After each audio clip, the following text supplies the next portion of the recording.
low quality fans of a high quality Bruins team. That is a dub. Welcome back. There was a trade, and there was an extension, and there was an injury. But everything's great. I'm a little frantic. I just got off work, rushed to my computer, wanted to chat with you guys, made a couple little notes. But let's talk about the news today. What's the bigger news? The Pastrnak extension is probably the biggest news, but I want to start with the trade. Because the Pastrnak extension has been talked about ad nauseum for months and months and months and months and months. But the trade. Tyler Bertuzzi, 50% retained, is coming to the Boston Bruins. We are really building a team of people I don't personally like. That sounds harsh. No, I don't know them as human beings. But we got Hathaway, and I was like, damn it. I hate this guy, but he's a Bruin now. We're going to support. Hate him on the ice, obviously, right? Like, don't think he's an actual. Anyway, Bertuzzi, same thing. Sandpaper guy. Screw that guy. Here he comes. We are building the least likable team in the league. And you know what I say to that? I say, fuck him. Good. Let's bring the heat. You know what you get in the playoffs? You get the lumber. You get that high heat. Hashtag Shorzy. I'm so pumped. This is another good ad. It comes with a little bad news, but let's talk about Bertuzzi first. Bertuzzi last year scored 62 points in 68 games on 17% shooting. That shooting is at 6.5% for this year.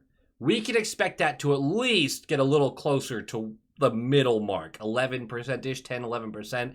I think it will grow with the line mates he's going to have. 30 of those points out of the 62 of the previous year were goals.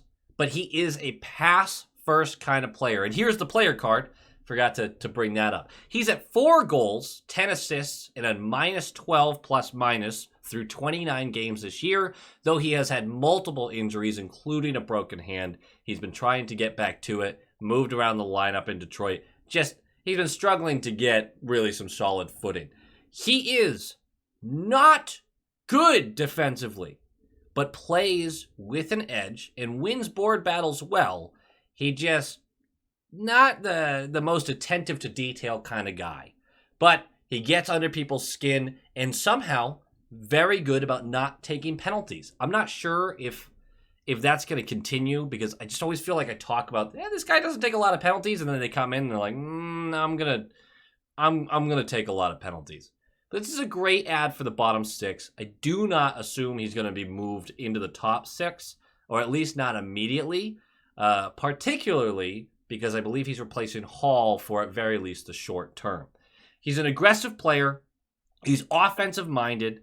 His individual effect on defense is bottom tier, but I do assume that is going to get better, just slightly, when you have a guy like Coyle as your center, who's very responsible, and you have a system like the Bruins have.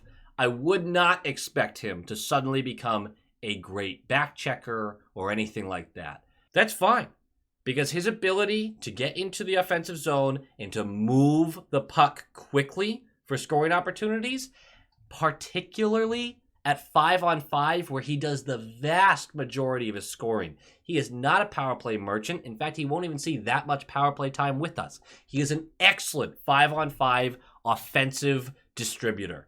This is going to be a fun player for us. And again, he brings that heat. He's an aggressive type guy. He's going to fit in. When you talk, think about this. Marchand, top line, aggressive, right? We don't really have a guy on the second line who's like aggressive, but then the third line has Freddie and you have Bertuzzi, and then the fourth line is Hathaway. Teams are not going to have fun playing us. They're not going to enjoy it. No one's going to enjoy playing the Boston Bruins, which is exactly what you want. You don't want to enjoy it. What we gave up to get Bertuzzi, Red Wings get next year's first round pick, top 10 protected, and the 4th round pick in 2025.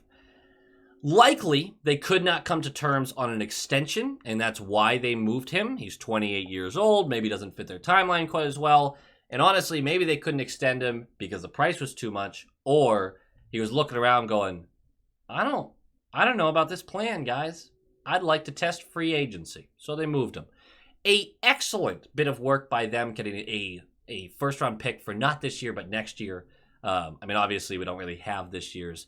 But I think that's a really savvy grab because there is a possibility for this team to crater after the season if certain players decide to walk or retire or such. That possibility exists. It exists even more if that moves to 2025. Basically, a top 10 protected, we did get this question on Twitter, a top 10 protected pick means if we pick in the top 10 next year, we still get to keep it, but it then moves to an unprotected pick the following year, meaning no matter, it could be the first overall pick, they still get it from us. All right, that's all protection does. It's a good bit of business by them because there is at least a chance that this pick is decent next year, and there's a chance the pick's pretty damn good in 2025. All in all, I think it's a great bit of business for each team. I do not think we overpaid. I think the market is kind of where it's at. I don't think that's a total steal either, because I don't think Bertuzzi's some super game changer, but he's a really, really good hockey player who on a third line should feast offensively. But like I said, it does come with some bad news. Hall is going to go on the long-term injured reserve. It does make the money work right now. I do not know if we can activate him before the playoffs. I do not want to do the whole Tampa, I don't want to do that because I'd rather have Hall getting reps in before and have him healthy. Hall has looked for a second opinion from his first doctor, which usually means the first doctor said season-ending surgery. That's usually what that means. I see a lot of people accusing the Bruins of cap circumvention, and I see a lot of people saying they put a day-to-day guy on LTIR. Yes. Unless, maybe you're new. I don't know. Maybe you're new. When a player first gets injured, they list him as day-to-day until they get more information, and then that changes. Sometimes the injury is so clearly bad that they start at week-to-week or undisclosed. Very often, though, hey, they're day-to-day until they aren't. So that's a little weird to see everyone just jumping on that. That's a little short-sighted. But Hall, hopefully, is not that injured, and we can clear some more money to bring him back. I do not know the exact amount of money we need to clear to be able to bring Hall back after the cap deadline, but before the playoffs. If he can only come back in the playoffs, the salary cap doesn't exist at that point, so it does not matter. Same with Foligno, who goes on the IR as well, just not the long-term injured reserve, but still saves us some money. Not a good sign to see Hall have to, get that second opinion, but we'll see how it goes. And how about some even better news? Pastrnak finally signs that extension. They got it done before the trade deadline. 8 years at 11.25 annual value against the cap. I love this deal. I think it is a hometown discount feels a little much because it's not a discount, but if you don't think he could have gotten upwards of 13, 14 million on free agency, I don't know what to tell you.